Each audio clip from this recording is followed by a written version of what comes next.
over the gray skies of northern France. Winter, 1943. The air is thin, brittle, and bitterly cold. German pilots from Jagdgeschwader 26 patrol at 20,000 feet, their Messerschmitt Bf-109s slicing through cloud banks in tight formation. The radio crackles, clipped voices, confident laughter. Another day above occupied Europe, another chance to swat away the clumsy Americans. Then, one of them spots movement on the horizon. Twin contrails, wide apart, glinting silver against the sunlight. Zwei Rümpfe. Two fuselages? Confusion fills the ether. The shape is unlike anything they've seen. A strange, twin-boomed silhouette closing fast. The Germans assume a reconnaissance craft. Slow, harmless. They bank to intercept. But when the distance closes, flashes erupt from the nose, concentrated streams of 50-caliber tracers, and the single thundering bark of a 20mm cannon. One Messerschmitt disintegrates mid-turn, its wings sheared clean. Another spirals downward, smoke trailing like black ribbons through the clouds. By the time the survivors regroup, the odd plane has vanished into the haze, faster, higher, colder. That day, the Luftwaffe met Lockheed's P-38 Lightning for the first time, a plane they would soon call Der Gabelschwanz Teufel, the fork-tailed devil. In the late 1930s, the world's air forces were racing against time. War clouds were forming over Europe, and every major nation knew that the next conflict would be decided in the skies. In Washington, the U.S. Army Air Corps issued a bold requirement: a new interceptor that could fly faster, climb higher, and strike harder than anything that had come before. The call went out to America's aircraft manufacturers. Build a fighter capable of 360 miles per hour at 20,000 feet, with an endurance far beyond existing designs. It sounded impossible. At Lockheed Aircraft Company, a young engineer named Clarence Kelly Johnson accepted the challenge. He was just 30 years old, brilliant, impatient, and convinced that conventional designs were already obsolete. Working with his small team in Burbank, California, Johnson proposed something radical: a twin-engine fighter with turbo-supercharged Allison engines mounted in sleek booms, feeding power to counter-rotating propellers. Between them sat a central pod, the cockpit, the heart of the machine. The military brass hesitated. Two engines meant more complexity, more weight, more cost. Yet Johnson's design, codenamed XP-38, promised unmatched speed and range. Its long, narrow wings and distinctive twin tail would give it extraordinary stability at high altitude. And at its nose, he concentrated all guns: 4 50-caliber machine guns and a 20mm Hispano cannon. Unlike wing-mounted weapons that converged at a fixed distance, the P-38's centerline fire meant it could deliver devastating accuracy at any range. In January 1939, the XP-38 took to the skies for its maiden flight. The takeoff was smooth, the performance electric. It roared to 420 miles per hour, astonishing for its time. Newspapers hailed it as America's superfighter. But during a high-speed cross-country demonstration flight, tragedy struck. As the prototype neared Mitchell Field in New York, it iced over and crashed short of the runway. The pilot was thrown clear and survived, but the aircraft was destroyed. Still, the message was clear. The Lightning had potential no one could ignore. Lockheed engineers refined the design, addressing aerodynamic quirks and cooling problems. They learned to tame the compressibility effect, a deadly condition where shock waves formed on the wings at high speed. No other fighter was diving fast enough to experience it. The P-38 became the first aircraft to force engineers to truly understand transonic flight. Every improvement pushed the frontier of aviation science a little further. By 1941, the P-38 entered service. The world, however, had changed. Europe was already ablaze. The Luftwaffe had crushed Poland and France. Britain had barely survived the Blitz. Japan's rise in the Pacific loomed ever larger. America, still clinging to neutrality, began quietly preparing for war. The first operational lightnings were sent to distant outposts, Iceland, Alaska, the Aleutians, far from the glamour of the European front. There they guarded convoys and chased reconnaissance aircraft across frozen skies. Their long range made them invaluable for patrol missions where single-engine fighters couldn't reach. But their moment of true reckoning was yet to come. When Japan attacked Pearl Harbor in December 1941, the U.S. entered the war with urgency and fear. Its air forces were scattered, its pilots inexperienced, and its equipment still being tested. But the P-38 stood out. One of the few fighters that could escort bombers far across oceans or continental distances. In the Pacific, early models began tangling with Japanese Zeros. They learned fast. The Lightning could dive away from any enemy, climb faster than most, and deliver a punch no pilot could ignore. Yet the real test awaited over Europe. Against the Luftwaffe, the most battle-hardened air force on Earth. As 1942 turned to 1943, the 8th Air Force began daylight bombing campaigns over Nazi-held territory. B-17 Flying Fortresses and B-24 Liberators flew deep into Germany and were being slaughtered by swarms of German fighters. The bombers needed protection, but no American fighter could yet go the distance from England to targets in Germany and back. The P-47 Thunderbolt lacked range. The P-51 Mustang was still months from its full debut.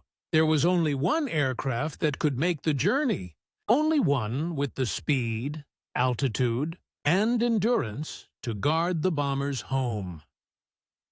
The P-38 Lightning, the twin-boomed enigma that German pilots had yet to take seriously. Its next stop would be Europe's killing skies, and there, laughter would fade into disbelief. By early 1943, the Luftwaffe ruled the air over occupied Europe. From the Channel to the Rhine, their fighters operated with precision and confidence. The Messerschmitt Bf-109 and Focke-Wulf FW-190 were fast, agile, and flown by veterans who had survived years of relentless combat. Their bases stretched across France, Belgium, and the Netherlands, a shield that made Allied incursions costly. For the Germans, the air war had become routine. Every morning, radar operators along the coast tracked formations of American bombers crossing the North Sea. Once the targets were confirmed, commands went out. Squadrons scrambled. Dozens of sleek fighters clawed for altitude, converging on the incoming aircraft with ruthless efficiency. American daylight bombing, still new, was a gamble. The theory was bold. Precision strikes on industry, railways, and oil plants would cripple Hitler's war machine. But the price was high. Bombers flying unescorted were easy prey. In August 1943, during the Schweinfurt-Regensburg raids, 60 out of 376 bombers were lost in a single day. Hundreds of airmen never returned. It was clear. Without fighter escort, daylight bombing would bleed the 8th Air Force dry. American commanders scoured their inventories. They needed an escort fighter with both range and altitude performance. The P-38 Lightning, with its twin Allison engines and long wings, appeared to be the answer. Its ability to carry fuel drop tanks extended its range deep into enemy territory, a capability no other fighter possessed at the time. But there was hesitation. The Lightning had been designed for interception, not long-range escort. It was large and complex, its cockpit controls demanding careful management. Early models also suffered from unreliable heating systems, a cruel flaw in the freezing stratosphere over Europe. Pilots in thin leather jackets sometimes landed with frostbite. Still, necessity overrides comfort. In late 1943, the first squadrons of P-38s arrived in Britain. Painted olive drab, with high-vis yellow markings, they looked unlike any other Allied aircraft.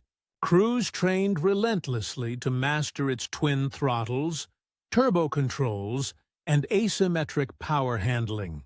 Once ready, they joined bomber streams over France. At first in small numbers, then in dozens. The Luftwaffe was unimpressed. Early German reports described the P-38 as clumsy, too large, and easy to spot. They assumed it was a reconnaissance or twin-seat craft, certainly not a threat to their agile 109s and 190s. Pilots joked about shooting down forklifts with wings. Their laughter would not last. The new P-38's entry into combat quickly revealed a new dynamic. Unlike single-engine fighters that relied on wing-mounted guns, the Lightning's concentrated firepower gave it a lethal reach. Its 20mm cannon could tear through an enemy aircraft with a single burst. At 400 yards, it hit as hard as an entire squadron's volley. In experienced hands, it was surgical. Its speed and climb rate matched Germany's best. Its high-altitude stability was superior, and its twin engines meant survivability. Many American pilots returned home on one functioning power plant, limping across the channel while German observers watched in disbelief. The Luftwaffe began noticing their pilots' reports shifting in tone. Unfamiliar twin-tailed fighter, extremely fast in dive. Impossible to catch. Large but deadly accurate. Attacks from above. Then disappears. The Germans soon coined a nickname whispered with growing respect and irritation. Der Gabelschwanz-Teufel, the fork-tailed devil. By the end of 1943, P-38s were escorting bombers as far as Bremen and Kiel. They tangled with veteran Luftwaffe aces and survived. Pilots like Robin Olds, Thomas Maguire, and Richard Bong learned the aircraft's quirks and turned them into advantages. They stayed high, dived fast, and hit hard. But the Lightning's greatest early triumphs came not over the fields of France, but under the blinding sun of the Mediterranean and Italy, where American squadrons flying from North African bases began dismantling German air power one engagement at a time. In that theater, the P-38's range and power were unmatched. It could escort bombers from Tunisia to Rome, then turn back without refueling. Its turbocharged engines thrived in the thin, hot air that choked the Luftwaffe's single-engine fighters. By late 1943, the Germans' laughter had vanished entirely. In its place came wary respect and growing fear for a fighter that defied their expectations and rewrote the rules of aerial warfare. 2. Understand why the P-38A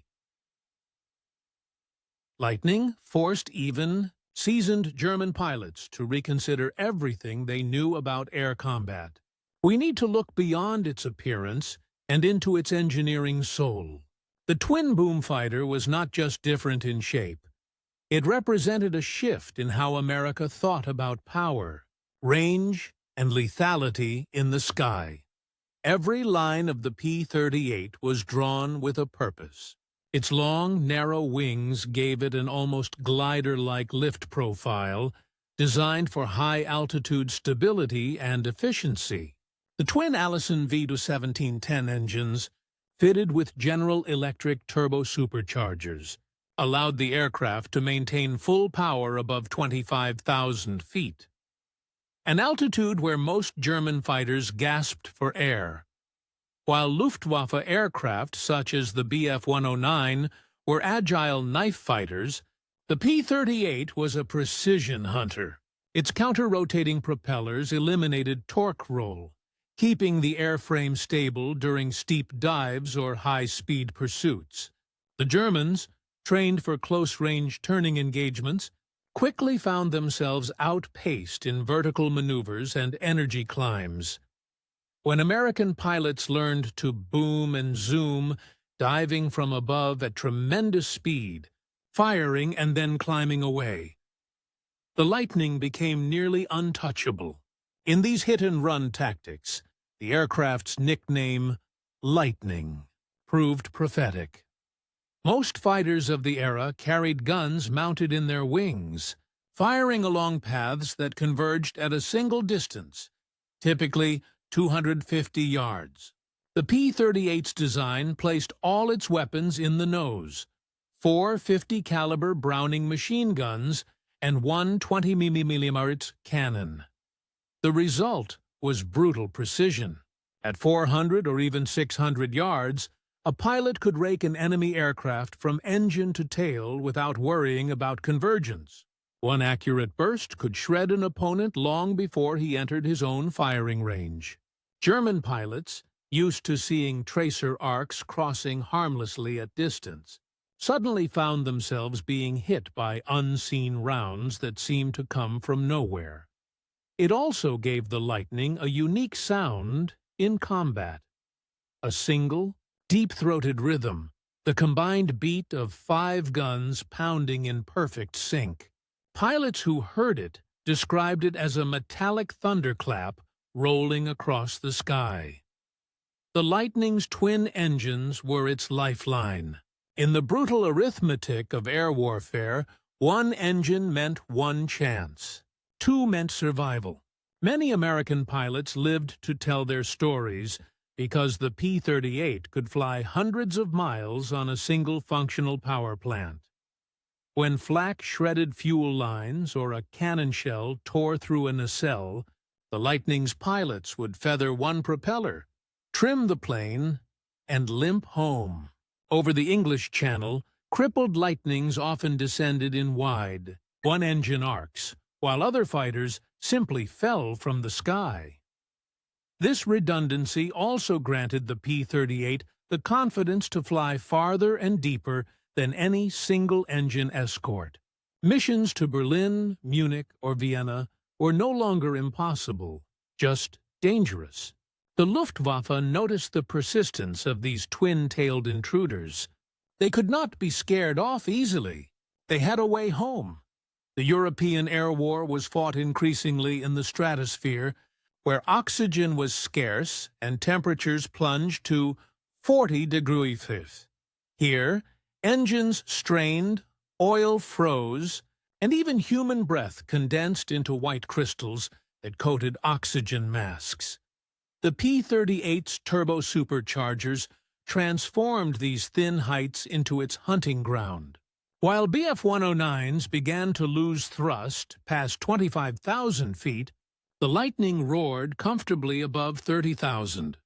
German bomber escorts accustomed to fighting in the mid-altitude bands suddenly faced attacks from above, from angles they could barely reach.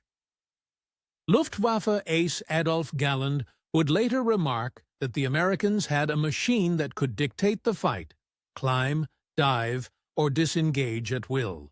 The Lightning's pilots used that freedom ruthlessly. Such sophistication came at a price. The P-38 was complex to maintain, its systems dense with tubing and turbo-plumbing. Ground crews nicknamed it two airplanes welded together. Hydraulic leaks, engine synchronization issues, and cockpit heat failures plagued early deployments, but each flaw became a lesson in progress. Lockheed engineers issued field modifications constantly, and by late 1943, the Lightning's reliability climbed dramatically. Pilots learned that its greatest danger came not from design, but from inexperience.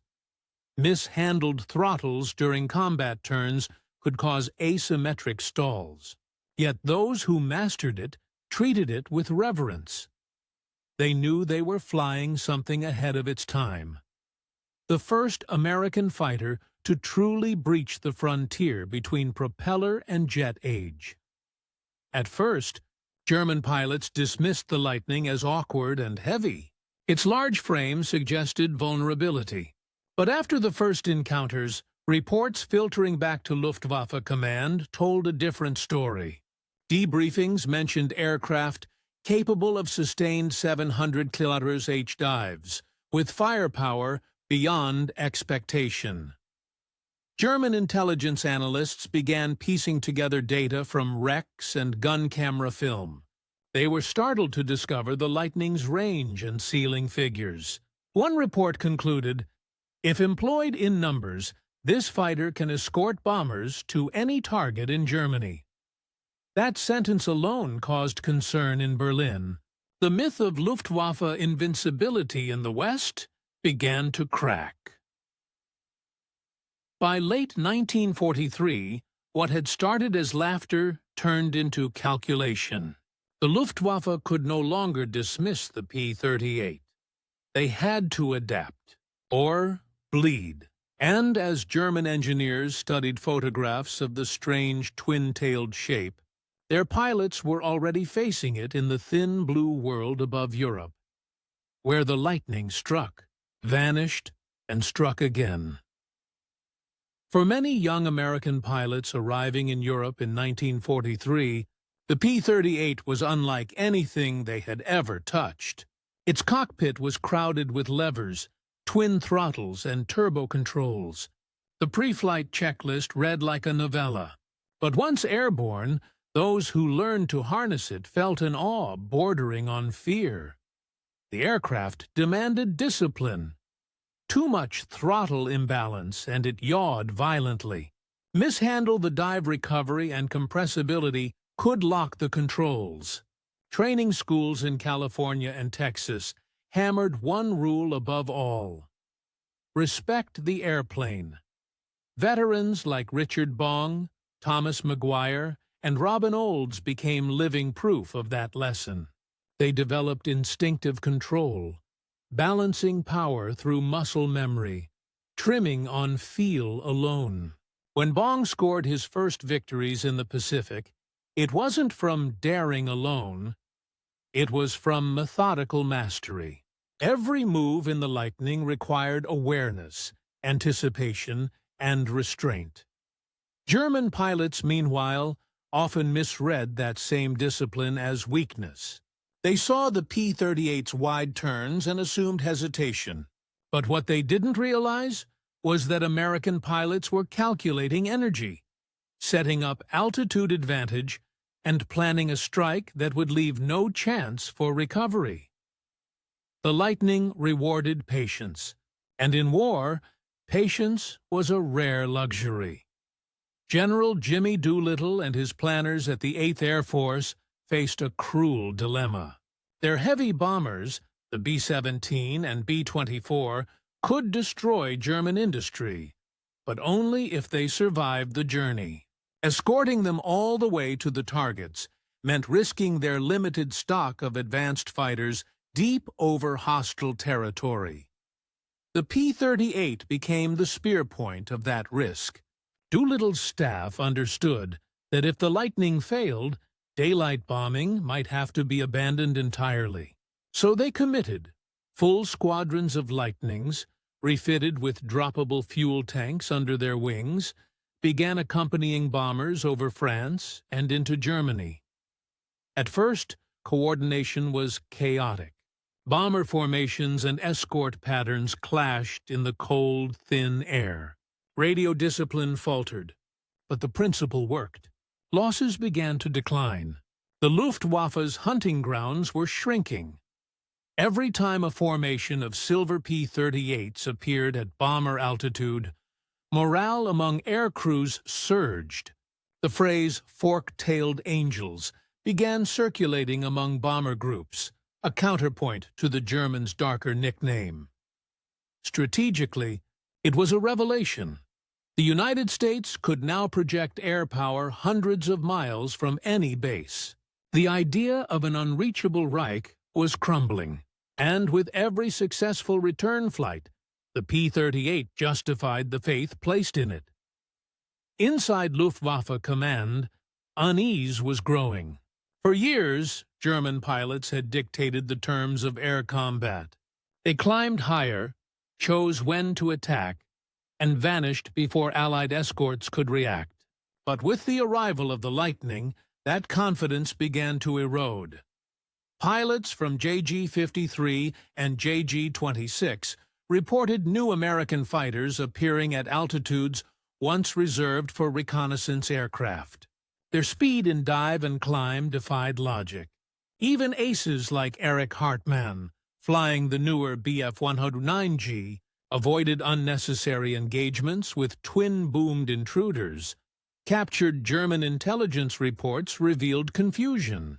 Some thought the P-38 was powered by radial engines. Others believed it was a two-seat interceptor. Few realized it could cross the channel, fight, and still return. By the winter of 1943 to 44, mockery had turned to grudging admiration. A memo from a Luftwaffe training command bluntly warned, "Underestimate this machine at your peril." For many Luftwaffe pilots, that warning came too late. The Lightning's guns reached them long before their own could find range. Flying at 30,000 feet was both victory and punishment. Pilots sat alone for hours, breathing through rubber masks, listening to the hum of twin Allisons reverberate through metal. The temperature outside could freeze a man's blood in seconds. Inside, the cockpit heater, unreliable at best, often failed entirely. American pilots described frost forming on their oxygen hoses, their hands stiff on the controls. Yet there was a strange tranquility in those long ascents above the clouds. A view of Europe scarred by war, its rivers glinting like silver threads far below. Some spoke later of moments of introspection, suspended between life and death, when the war seemed both vast and intimate. They could see the explosions of flak over distant cities, the faint smoke of burning targets, and feel both pride and guilt. For German pilots, the emotion was different. A creeping frustration, the sense that the sky itself was turning against them. Every new Allied aircraft, faster and more numerous, felt like the tide rising. The Lightning embodied that tide, silent, distant, and merciless when it struck. Beneath the dogfights lay a deeper contest, the industrial power of a democracy against the ideology of a totalitarian regime. The P-38 was born from collective ingenuity, engineers, machinists and test pilots working without hierarchy, guided by performance and problem-solving. Germany's aircraft program, by contrast, was fragmenting under political interference. Resources diverted to experimental jets and V-weapons left front-line squadrons short of replacements. While Lockheed rolled new Lightnings off Californian lines by the hundreds, German mechanics scavenged parts from wrecks. Every Lightning in the sky represented an industrial miracle. Raw aluminum mined in the Rockies, engines from Indiana, guns from Connecticut, all assembled with a speed Hitler's economy could no longer match. That contrast wasn't just strategic, it was moral. It showed how open collaboration could outcreate fear and control. And with every encounter, that truth was written across the sky in fire and contrails. The Lightning story was no longer just about design or tactics. It had become a test of endurance, intellect, and national will. And as the war reached its critical turning point, the test would soon come to a head in the skies above Italy, Germany, and the Mediterranean, where the fork-tailed devil would prove its name in battle. Southern Italy, late 1943.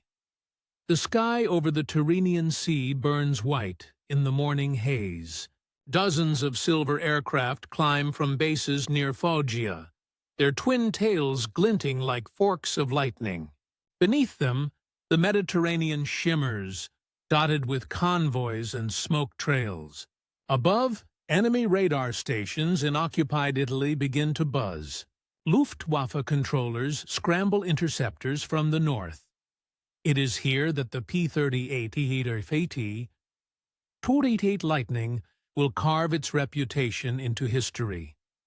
When Allied bombers began striking Axis positions in southern Europe, they quickly encountered the same nightmare that plagued their comrades in England. German fighters waiting over the targets. But now the Lightnings flew with them.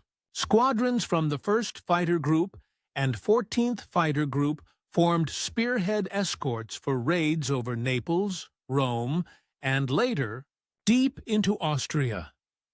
German formations rose to meet them. Bf-109s and FW-190s from seasoned units such as JG-53 and JG-77. The first clashes shocked both sides. German pilots dove to attack the bombers, expecting slow American escorts. Instead, they met a predator that could climb beside them, dive past them, and strike with merciless precision. Gun camera footage from those missions showed the truth. The P-38's nose guns were devastating. In seconds, one Lightning could scatter an entire enemy formation, its 20mm cannon and 50 caliber stream carving through aluminum and flesh. It wasn't just firepower, it was control. American pilots learned to use the Lightning's vertical superiority to break the Luftwaffe's favorite tactic, the head-on, pass and climb. Instead of chasing, they ambushed, diving from higher altitude, firing in 2-second bursts, then zooming away before German guns could align. Luftwaffe pilots, proud veterans of France and Russia, began radioing a new warning. Achtung, Zwilling! Caution, the twin! The word spread quickly. The fork-tailed devil had arrived. In August 1943, one of the most audacious raids of the war unfolded. Operation Tidal Wave, the low-level bombing of the oil refineries at Ploiești, Romania. Though B-24 Liberators bore the main burden, P-38s played vital roles in reconnaissance and escort. They fought swarms of defending fighters through flak so dense it resembled black storm clouds. One pilot recalled later, "You could walk on the flak. You didn't see the ground, only fire and smoke." The Lightnings cut through it, chasing interceptors off the bombers' tails, their engines glowing red from heat. Many never returned. But the mission crippled a key artery of German fuel supply, a wound that would bleed the Reich's mobility for months. The P-38's ability to operate far beyond normal range proved decisive. It became the only American fighter capable of escorting deep strike missions into southeastern Europe until the arrival of the long-range P-51 Mustang the following year. Der Gabelschwanz Teufel. The fork-tailed devil by the time P-38s appeared in force over Italy, the nickname had already taken hold. German intelligence documents recovered after the war contained reports describing the Gabelschwanz Teufel, feared for its heavy guns and steep dives. A Luftwaffe officer, captured near Anzio, admitted during interrogation that many German pilots preferred to disengage rather than fight it head-on. He described it as too fast in the dive, too stable to shake. Meanwhile, in American debriefs, pilots told mirror-image stories. Lieutenant Virgil Fields of the 82nd Fighter Group recounted watching a P-38 tear through a formation of FW-190s. They laughed at us on the radio before contact. They weren't laughing when the lightning came out of the sun. 2 passes, 3 gone, the rest ran. Such moments became common. The Luftwaffe's losses mounted, and their aura of superiority began to fracture. In January 1944, during the Anzio landings, the Mediterranean theater reached its turning point. Allied troops fought desperately to hold their beachhead against fierce German counterattacks. Above them, the sky churned with constant duels between Luftwaffe squadrons and Allied air cover. P-38s flew from dawn to dusk, escorting bombers, strafing rail lines, intercepting dive bombers. The thin margin between victory and disaster often depended on their presence. One German column caught in open terrain near Cisterna was obliterated when a swarm of lightnings swooped in low, their 50 caliber streams stitching across trucks and armor. For the first time, Allied ground commanders could call for high-altitude cover and low-level strike from the same platform. It was a revolution in flexibility, but even amid success, the P-38 faced limits. Compressibility, the aerodynamic shock that froze controls in a dive, remained a deadly threat. Several skilled pilots died learning where the edge lay. Yet each loss honed the tactics that made later models. With dive recovery flaps and improved controls. Deadlier still, the Lightning was evolving faster than the Luftwaffe could adapt. By spring 1944, German pilots were no longer laughing. They were counting the contrails, counting the missing, counting the dwindling fuel and spares that could never keep pace with the relentless tide of silver wings. But Europe was vast. And the ultimate test of the P-38's legend would come not only in Italy's blue skies, but over the heart of Hitler's empire, when the Lightnings escorted bombers straight into Germany itself. Germany, early 1944. The great bomber streams were finally reaching deep into the Reich, to Regensburg, Augsburg, Munich, and Berlin. For months, the daylight offensive had teetered on the edge of disaster. But now, silver escorts swept above and around the formations. Twin tails flashed in the winter sun. The P-38 Lightning was there, and the bombers were no longer alone. On March 3, 1944, more than 600 B-17s and B-24s thundered eastward toward Berlin. The Luftwaffe threw everything it had: Bf-109s, FW-190s, twin-engine Zerstörers, nearly 400 fighters in all. It was meant to be a statement. The Reich's air arm would not allow the Americans to strike the capital in daylight. But as the German formations climbed, they found the skies already hostile. P-38s from the 55th Fighter Group swept ahead of the bombers, diving from altitude in coordinated pairs. The first passes were surgical. Concentrated bursts from 500 yards that broke up attack waves before they reached the B-17s. German pilots, expecting clumsy twin-engine targets, found themselves outmaneuvered.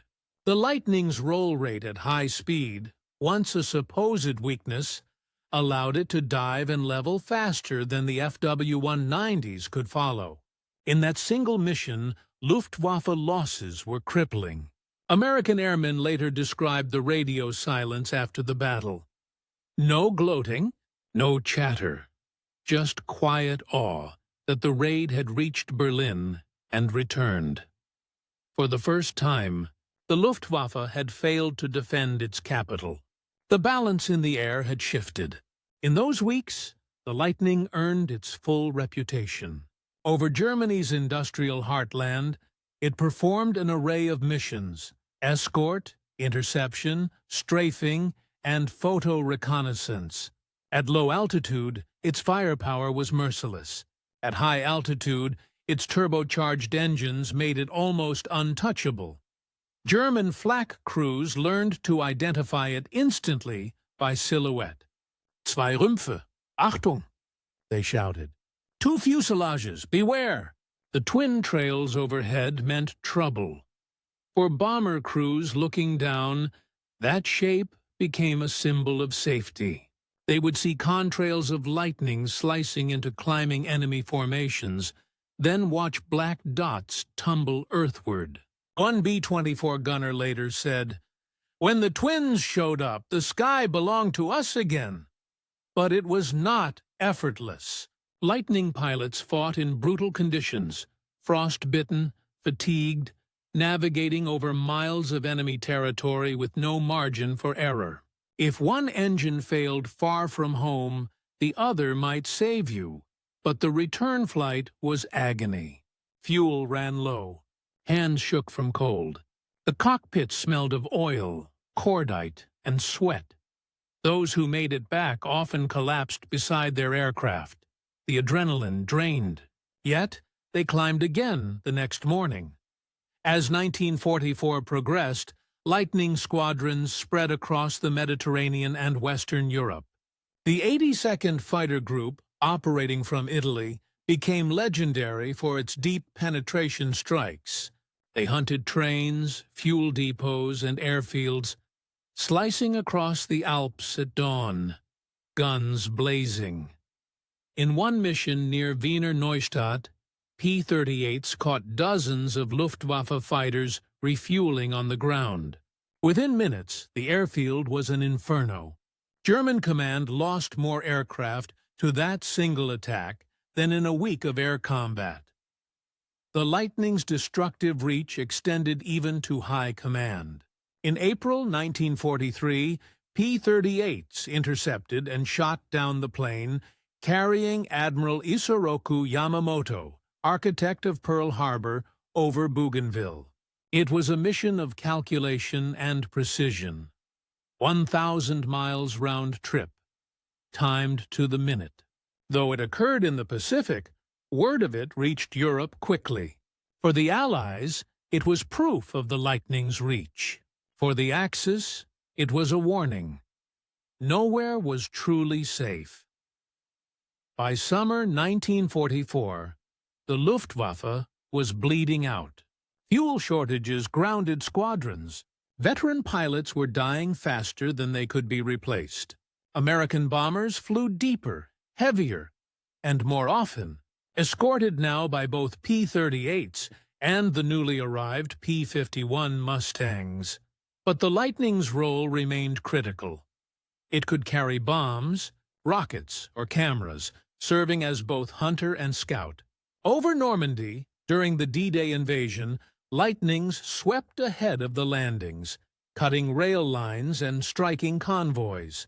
Their twin tails gleamed in dawn light as thousands of ships crossed below. In the words of one German infantryman captured that week, "We looked up and saw them, the double planes. We knew the Americans were coming. The fork-tailed devil had become a herald of defeat." By late 1944, what had begun as a technological experiment had become a symbol of inevitability. Luftwaffe aces still scored kills, but they fought now in dwindling numbers, often without radar support or fuel to train replacements. Each interception became a suicide mission. The Lightning continued its relentless patrols, its pilots seasoned, confident, and focused. Many credited the aircraft's twin engines for saving their lives. Others spoke of its eerie silence when throttled back, a glider's ghost drifting through smoke. For the Luftwaffe, the once mocked twin-tailed silhouette had become a psychological scar. It haunted their radio calls and briefings.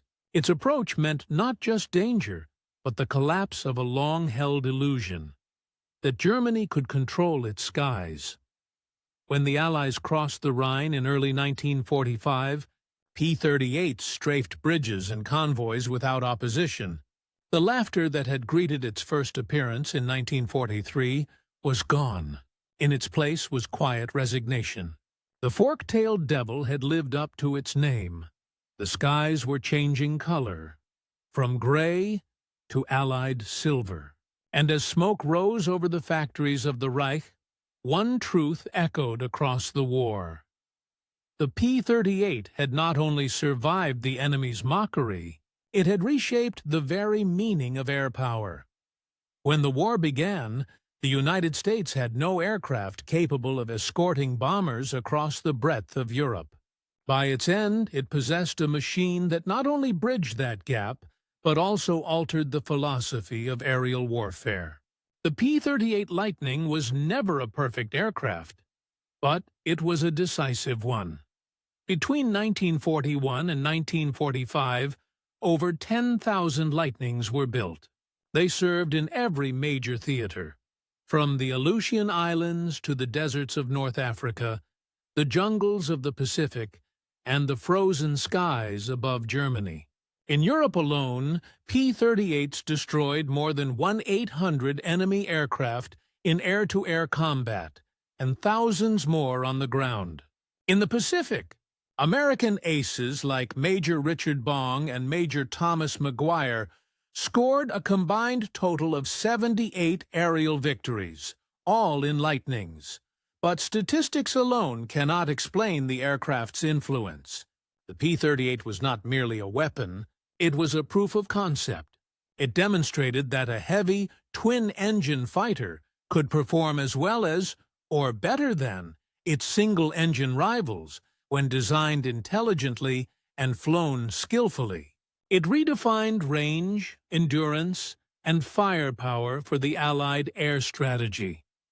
For bomber crews, its presence transformed morale. Before the Lightning, every mission deep into enemy territory felt like a one-way trip. After it, there was confidence. The knowledge that someone was waiting in the cold, high air, guns ready, engines humming in twin harmony. That assurance kept crews flying through 1943 and 1944, when losses might otherwise have broken the campaign. By the time the P-51 Mustang entered full combat service in early 1944, the foundations had already been laid by the Lightning. Tactics developed by P-38 squadrons, high-altitude escort formations, boom and zoom intercepts, coordinated energy attacks became standard doctrine for the new generation of fighters.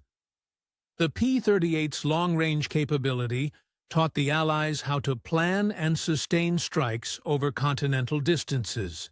Engineers studying its performance discovered solutions that would feed directly into the Mustang's design evolution. Efficient fuel management, pilot oxygen integration, and improved cockpit ergonomics. Even the concept of multi-role flexibility. Fighters that could escort, bomb, and photograph began with the Lightning. Late war, P-38s, fitted with cameras, flew photo reconnaissance missions over Germany and Japan that captured tens of thousands of images used in invasion planning and post-strike assessment. Those flights often went unarmed and unescorted, but few were intercepted successfully. After the war Captured Luftwaffe reports painted a clear picture of how the Lightning had changed the psychology of combat. One German analysis described the aircraft as a fast, stable, twin-engine machine with unexpected firepower and altitude performance. Another concluded simply, avoid dive pursuit, impossible to overtake. Former German pilots admitted that the P-38's presence forced them to alter tactics and reallocate scarce resources. They had to disperse units to counter deep-range escorts, thinning defenses elsewhere. Its ability to reach refueling airfields in Austria and Czechoslovakia made even rear bases vulnerable. By 1944, the term Gabelschwanz-Teufel had spread far beyond fighter circles. It appeared in Luftwaffe maintenance bulletins and propaganda reports. The very machine once mocked as ungainly had become shorthand for Allied industrial dominance in the sky. Lockheed engineers, led by Kelly Johnson, learned more from the Lightning than perhaps any other wartime aircraft. Its aerodynamic lessons, from compressibility to turbo supercharging, directly influenced the jet age. Johnson's next creation, the P-80 Shooting Star, would become America's first operational jet fighter, its sleek fuselage carrying echoes of the twin-boom ancestor. The Lightning's systems, hydraulic flaps, pressurized turbochargers, control harmonization, also shaped the next decade of commercial and military aviation. The idea that complex machines could be both rugged and elegant came straight from the P-38's silhouette. As 1944 turned to 1945, the Lightning was no longer the newest aircraft in the sky, but it remained one of the most respected. Even when faster Mustangs took center stage, commanders kept P-38 squadrons active for long-range and reconnaissance roles. In the closing months of the war, its engines still roared above a broken Reich, escorting supply drops and photographing ruins where once stood the centers of German industry. The war was ending, but the legend of the fork-tailed devil was only beginning to take shape. In the final months of 1945, when the war's end was all but certain, the P-38 Lightning still patrolled the skies, not in pursuit of glory, but in vigilance. Squadrons flew reconnaissance over shattered German cities, searching for survivors of Allied POW camps and recording the skeletal remains of industrial targets they had once bombed. In the Pacific, Lightnings escorted B-29 superfortresses on their long runs toward Japan and strafed the remnants of Japanese convoys hiding in island coves. Even as jet aircraft were being tested back home, the Lightning remained a vital bridge between two eras. The last expression of piston-driven dominance before the dawn of the jet age.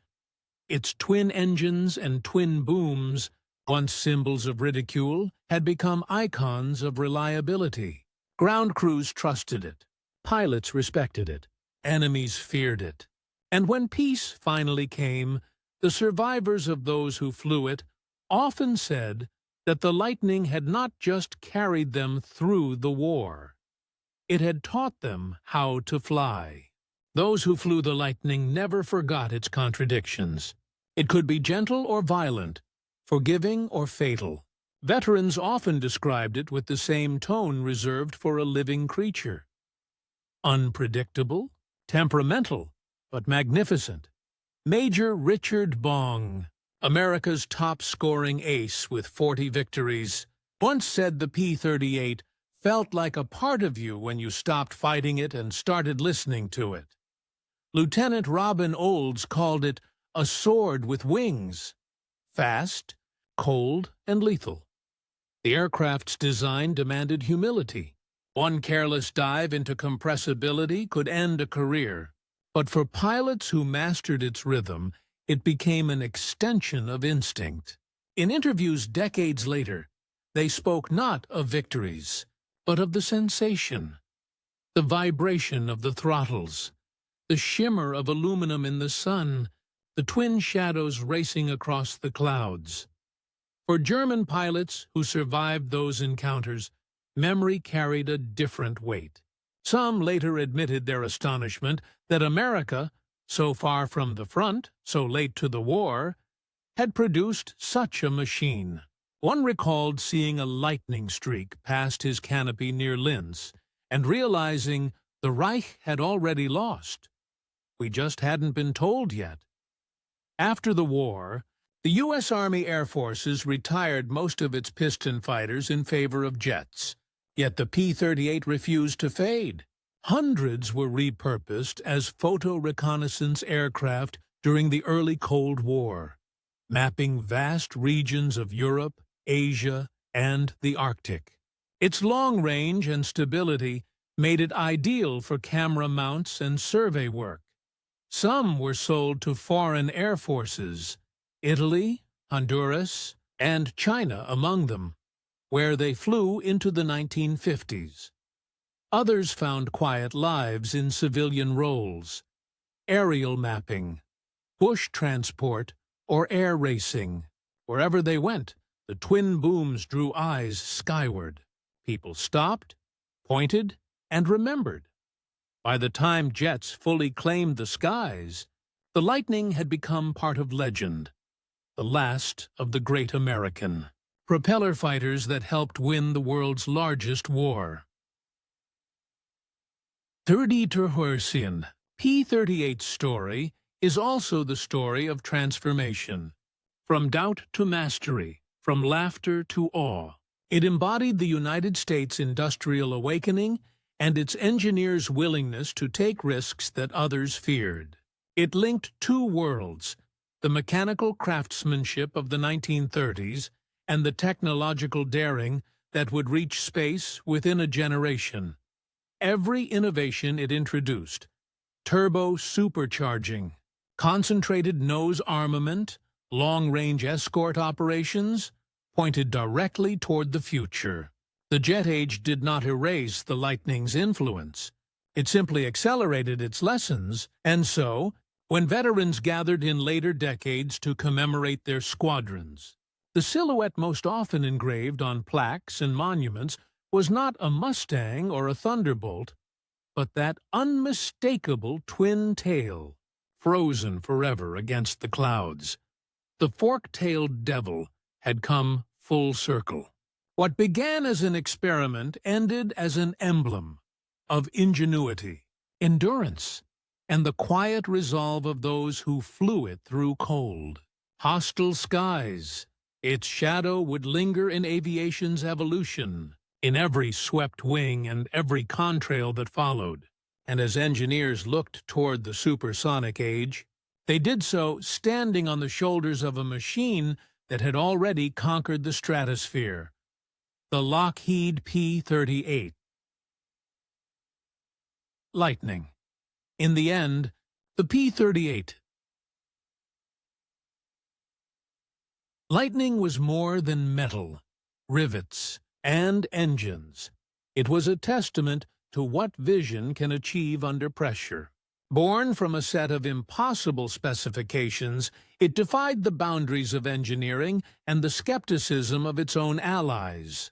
When the world doubted that speed, range, and firepower could coexist, the Lightning proved otherwise. It taught a generation of pilots that power without discipline is chaos, and that control, calm, deliberate control, is what wins battles. Those who flew it never forgot that truth. They learned to balance two engines, two throttles, two minds, the machine's and their own. They returned home, changed men, shaped by the precision it demanded and the mercy it occasionally granted. For the enemies who once mocked it, the Lightning became an omen of inevitability, the sign of an industrial giant awakening across the ocean. For its creators, it was validation that innovation is the quiet twin of courage. In every gleaming bolt and turbocharger curve was the belief that imagination, not imitation, would win the war.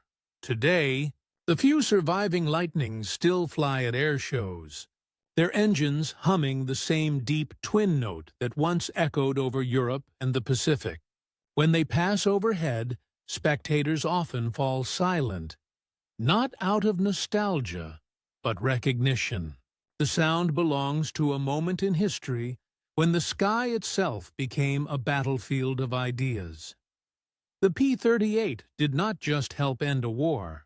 It marked the beginning of a new kind of warfare, one measured in altitude, precision, and endurance. It bridged the world from propellers to jets, from endurance to acceleration, from human limitation to human possibility.